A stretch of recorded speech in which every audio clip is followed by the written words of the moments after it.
ನಮಸ್ತೆ, ಎಲ್ರೂ ಹೇಗಿದ್ದೀರಾ? I hope all are fine. A snapshot of my ಡೇಗೆ ಸ್ವಾಗತ. 30 ಡೇಸ್ ಚಾಲೆಂಜ್‌ನ ಡೇ 28. ಆಸ್ ಯೂಶುವಲ್‌ಕ್ಕಿಂತ ಬೇಗ ಎದ್ದು ಹೊರಗಡೆ ಬಂದು ನೋಡ್ತಾ ಇದ್ದೆ, ಬಟ್ ಮಳೆ ಬರ್ತಾ ಇತ್ತು. ಇನ್ನು ಸಿಟೌಟಲ್ಲಿ ಈ ಕ್ಯೂಟ್ ಆಗಿರೋ ಬೆಕ್ಕು ಬಂದು ಕೂತಿತ್ತು. ಮೋಸ್ಟ್ಲಿ ಮಳೆಯಿಂದ ಚಳಿಯಾಗಿರ್ಬೇಕು. ಒಳಗಡೆ ಬಂದು ಹೆಲ್ದಿಯಾಗಿ ಏನಾದರೂ ಕುಡಿಬೇಕು ಅಂತ ಪುನರ್ಪುಳಿ ಜ್ಯೂಸನ್ನ ಕುಡ್ದೆ.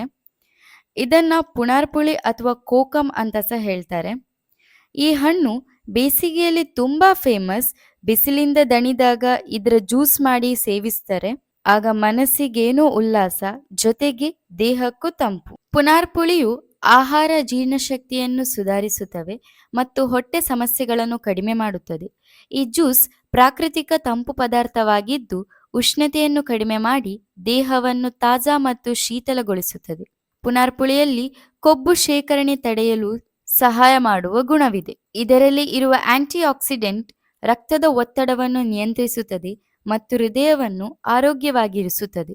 ಹಾಗೆಯೇ ಇದರಲ್ಲಿ ಇರುವ ಆಂಟಿ ಆಕ್ಸಿಡೆಂಟ್ ಗುಣಗಳು ಚರ್ಮವನ್ನು ತಾಜಾ ಮತ್ತು ಕಿರಣಗಳ ವಿರುದ್ಧ ರಕ್ಷಣೆ ನೀಡಲು ಸಹಕಾರಿಯಾಗಿದೆ. ಈ ಜ್ಯೂಸ್ ಅಸಿಡಿಟಿ ಸಮಸ್ಯೆ ನಿವಾರಿಸಲು ಮತ್ತು ಹೊಟ್ಟೆ ಉರಿ ಕಡಿಮೆ ಮಾಡಲು ಸಹಕಾರಿಯಾಗಿದೆ. ಸೊ ನಾನು ಯಾಕೆ ಡೈಲಿ ಈ ತರ ಹೆಲ್ದಿಯಾಗಿರೋ ಟಿಪ್ಸ್ ಹೇಳ್ತಾ ಇರ್ತೇನೆಂದ್ರೆ, ಬೆಳಗಿನ ಜಾವದಲ್ಲಿ ಆರೋಗ್ಯಕರವಾಗಿ ಏನಾದರೂ ಸೇವಿಸಿದ್ರೆ ಹಲವಾರು ಆರೋಗ್ಯಕರ ಪ್ರಯೋಜನಗಳನ್ನು ಪಡೆಯಬಹುದು. ಕೆಲವು ಪ್ರಮುಖವಾದ ಪ್ರಯೋಜನಗಳೇನೆಂದ್ರೆ, ನಮ್ಮ ದೇಹ ಶುದ್ಧಿ ಆಗ್ತದೆ, ಎನರ್ಜಿ ಬೂಸ್ಟ್ ಆಗ್ತದೆ, ರೋಗ ನಿರೋಧಕ ಶಕ್ತಿ ಹೆಚ್ಚಿಸ್ತದೆ. ಇನ್ನು ತೂಕ ಇಳಿಸಬೇಕು ಅಥವಾ ವೆಯ್ಟ್ ಲಾಸ್ ಮಾಡ್ಕೊಳ್ಬೇಕು ಅನ್ನೋರಿಗೆ ಕೂಡ ಒಳ್ಳೆಯದು. ಉದಾಹರಣೆಗೆ ಗೆಣಸು, ಬಾಳೆಹಣ್ಣು, ಕೊತ್ತಂಬರಿ ಸೊಪ್ಪು, ಕ್ಯಾರೆಟ್, ಬೀಟ್ರೂಟ್ ರಸ ಸೇವಿಸಿದರೆ ಶಕ್ತಿ, ಆರೋಗ್ಯ ಮತ್ತು ಸೌಂದರ್ಯವನ್ನು ಹೆಚ್ಚಳ ಮಾಡುತ್ತದೆ. ಸೊ ಮತ್ತ್ಯಾಕೆ ತಡ?